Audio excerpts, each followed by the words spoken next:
Hello, everyone. This is Robert Newkirk. I'd like to welcome you to another episode of Budgeting in Three Dimensions. Today's topic is more direct. It's not about shame. It's not about clarity. Right. Because you can't fix what you won't name. And we want to bring that out. And the title of this is Stop Budgeting Like This and Quit Saying That You're Broke. Now, if you've been budgeting and you're still living paycheck to paycheck, still running out of money before the month ends, still wondering where all of your money went, your budget isn't broken. The way you're doing it is. Most people who struggle financially are not people who never budget. Quite the contrary. There are people who budget, but they're budgeting the wrong way over and over and over again. And they can't figure out why nothing changes. So today, I'm going to show you the exact budgeting behaviors that keeps people broke and what to do instead. This might be uncomfortable, as I said before, but that's good. Because if it's uncomfortable, it means it's true. Now, the previous episode, I was a little bit vulnerable in the sense that I showed that I too have failed when I first started for 5 years. Budgeting just would not work. But I found a solution and I found a way and the reason why it didn't work. And I fixed it. And it's been working for me ever since. So we want to pass this off to you. In order to do that, though, we need to point out what I call the broke budgeting behaviors. Okay?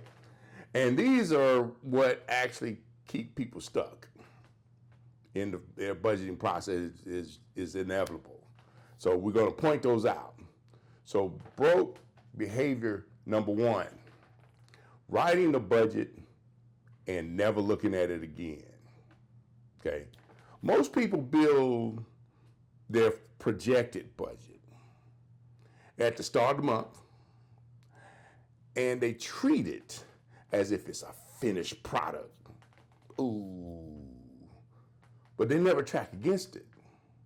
They never know in real time whether they're overspending, underspending, impulse spending, going on a tangent on their budget. What are they doing? And they got to stop. You got to stop that, okay? You always have to look at your budget because it's not a final product. It's just the starting point. Broke behavior number two, guessing instead of recording. Oh, well, I think that we spent about $400 in grocery this month. Oh, that's not going to cut it, okay? Because that's not tracking, that's hoping. Without actual numbers recorded, every financial decision is made in the dark. So that's number two. Broke behavior number three, treating every month like a fresh start with no memory of the past. You're starting over again. You're starting brand new. It's a new resolution. You're having a New Year's resolutions 12 different times during the course of the year. Okay? Resetting without reviewing. All that means is you're repeating the same mistakes. If you don't know what went wrong last month, you're doomed to repeat it again the following month. That's broke behavior number three. Broke behavior number four is using a one-dimensional tool when you have a three-dimensional situation. Okay? Every one of these behaviors trace back to the same root.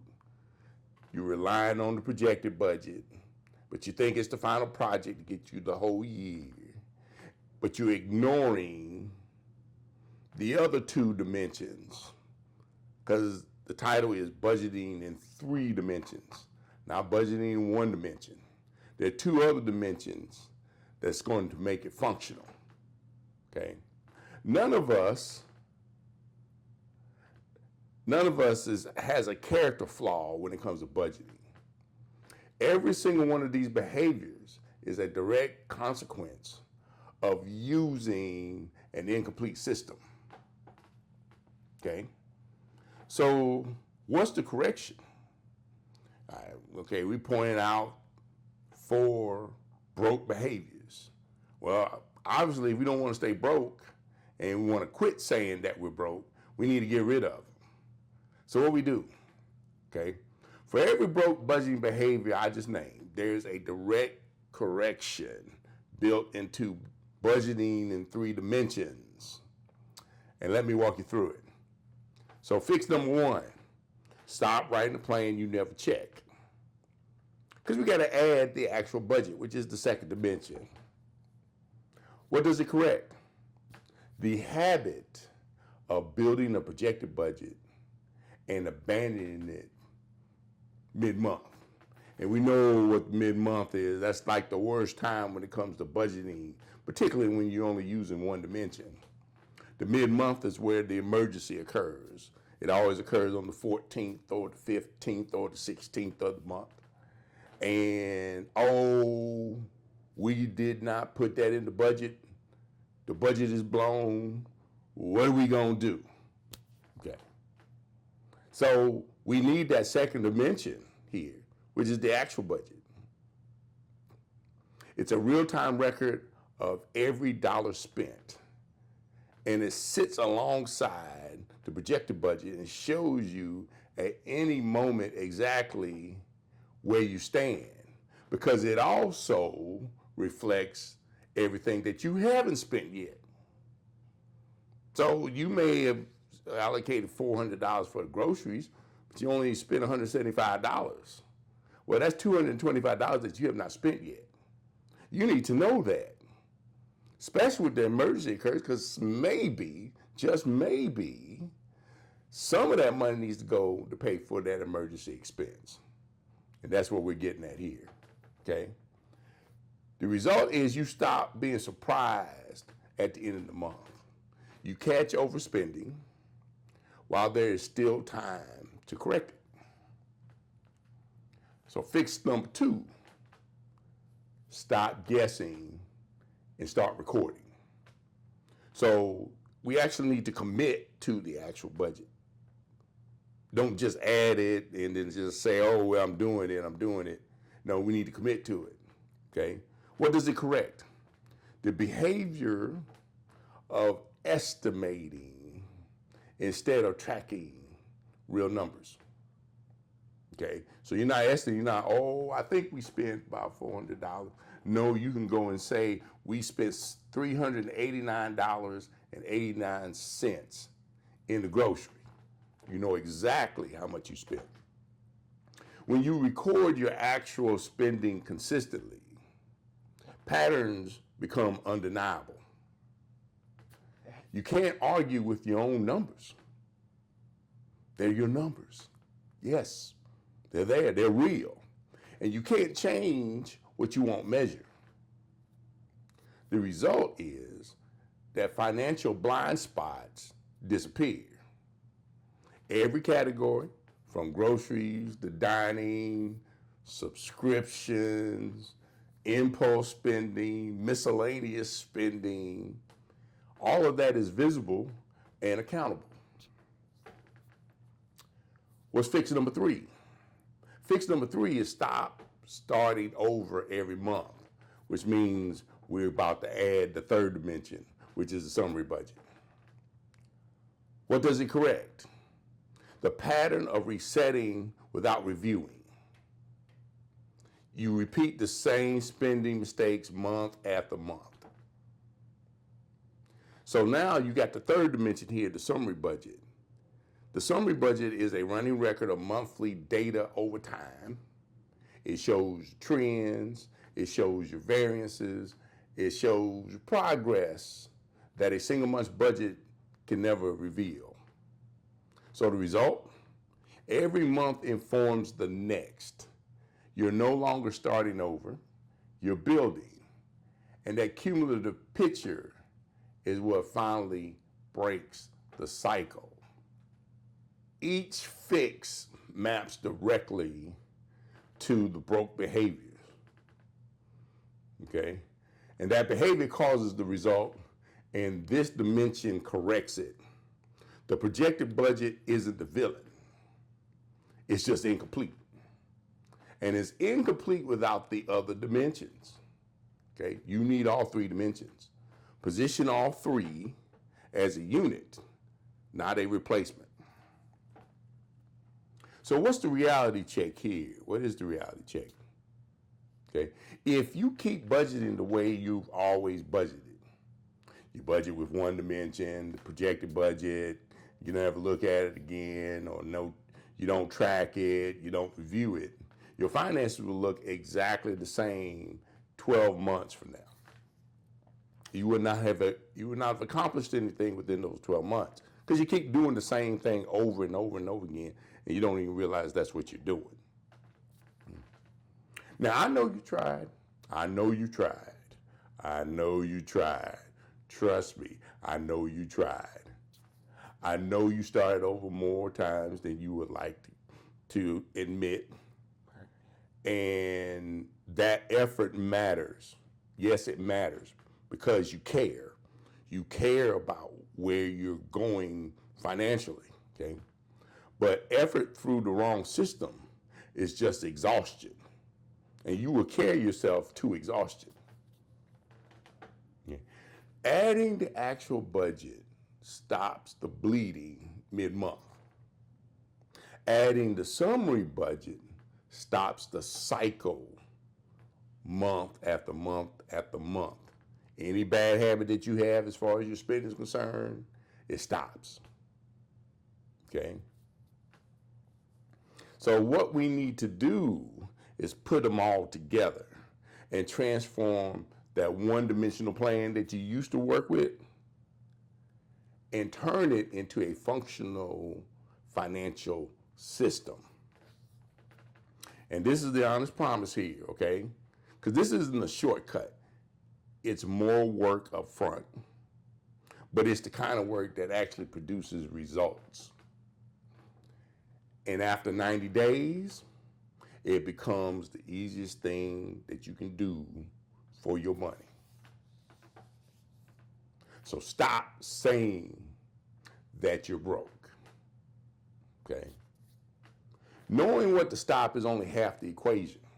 Right. You need a system that makes it structurally difficult to fall back into your old way of doing things, falling back into those broke behaviors that we've talked about.